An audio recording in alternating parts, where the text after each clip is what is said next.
ரொம்ப ரொம்ப சந்தோஷமா இருக்குமா. எனக்கு உண்மையில கண்ணீரே வருதுமா. ஏன்னா எதுவுமே யோசிக்காம, அது பழம் வேற கூட தானே.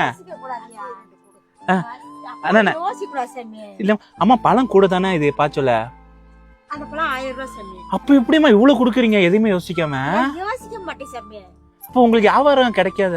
கிடைக்காட்டியும் பரவாயில்ல, நல்ல மனசுமா. கிடைக்காட்டியும் பரவாயில்ல.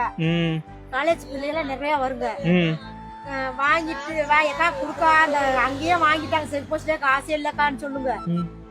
காசே வேணாம், போயிடுங்க ஜிபில ஏத்துறீங்க. வேண்டாம், 20 ரூபா தானே போங்க. வேணாம். ஓகேமா, நீங்களும் சிறுமலை தானம்மா? ஓகேமா. ஆமாமா, போதுமா. வசதி என்னவெல்லாம் இல்ல சாமி, இல்லாத விட்டு இல்லாதவங்க தான். சரிம்மா, பரவாயில்லம்மா, அப்படி சொல்லாதீங்கம்மா. அந்த மனசு உங்களுக்கு நிறைய மனசு. வரமா? ஓகேமா, வரமா. செலவுக்குள்ள எல்லாம் கொண்டு போயா? அதெல்லாம் இருக்குமா, அது நீங்க வச்சுக்கோங்கம்மா. கிஃப்ட் நான் ஒரு பிள்ளையா நினைச்சுக்கோங்கம்மா. வரமா, உங்க வியாபாரம் இன்னும் நல்லா வளருமா. ஓகேமா, சாப்பிட்டீங்களா? இல்லம்மா, பரவாயில்லம்மா.